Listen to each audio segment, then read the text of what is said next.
pada 26 Desember tahun 2004. Gempa bumi berkekuatan 9,1 SR terjadi di lepas pantai barat Sumatera, tepatnya di zona subduksi antara lempeng Indo-Australia dan Eurasia. Gempa ini merupakan salah satu yang terkuat yang pernah tercatat. Tsunami yang dihasilkan melanda pesisir Aceh dan negara-negara lain di sekitarnya, termasuk Thailand, India, dan Sri Lanka. Diperkirakan lebih dari 230.000 orang tewas dengan banyak yang hilang. Kerusakan infrastruktur sangat parah dan banyak desa lenyap dari peta. Bencana ini memicu respons internasional yang besar, dengan bantuan dari berbagai negara untuk rehabilitasi dan rekonstruksi. Letusan Gunung Krakatau 1883. Letusan Gunung Krakatau pada 26-27 Agustus tahun 1883 adalah salah satu letusan vulkanik paling dahsyat dalam sejarah. Letusan ini menghasilkan suara keras yang terdengar hingga ribuan kilometer jauhnya dan menyebabkan gelombang tsunami setinggi 40 meter yang menghantam pantai di sekitar Selat Sunda. Diperkirakan sekitar 36.000 orang tewas akibat letusan dan tsunami, dengan banyak yang meninggal karena dampak sekunder seperti penyakit. Letusan ini juga menyebabkan perubahan iklim sementara, termasuk penurunan suhu global dan fenomena langit merah yang terlihat di berbagai belahan dunia. Letusan Gunung Tambora 1815.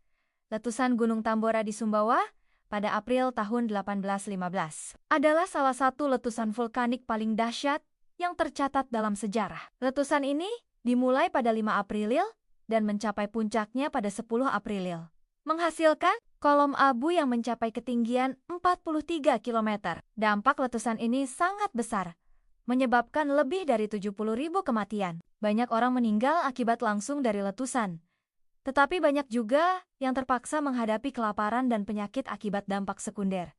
Letusan ini juga menyebabkan tahun tanpa musim panas pada tahun 1816 yang berakibat pada cuaca ekstrem di berbagai belahan dunia. Gempa bumi Lombok 2018. Serangkaian gempa bumi melanda Lombok pada Juli dan Agustus tahun 2018 dengan gempa terbesar berkekuatan 7,0 SR yang terjadi pada 5 Agustus. Gempa ini menyebabkan kerusakan parah di seluruh pulau, dengan banyak bangunan, termasuk masjid, sekolah, dan rumah, hancur total. Jumlah korban tewas diperkirakan mencapai 500 orang, dan ribuan lainnya terluka, dengan banyak yang kehilangan tempat tinggal setelah gempa. Banyak warga Lombok yang tinggal di pengungsian karena rumah mereka rusak. Proses pemulihan berlangsung selama berbulan-bulan, dengan bantuan internasional dan lokal datang untuk membantu rehabilitasi infrastruktur dan menyediakan kebutuhan dasar bagi para pengungsi. Gempa bumi Nias 2005. Pada 28 Maret tahun 2005, gempa bumi berkekuatan 8,6 SR mengguncang lepas pantai Nias, Sumatera. Gempa ini merupakan bagian dari rangkaian gempa yang terjadi di wilayah tersebut. Setelah bencana tsunami Aceh pada tahun sebelumnya, pusat gempa terletak di kedalaman sekitar 30 km, dan getarannya terasa hingga ke pulau-pulau sekitarnya dan bahkan ke negara-negara tetangga.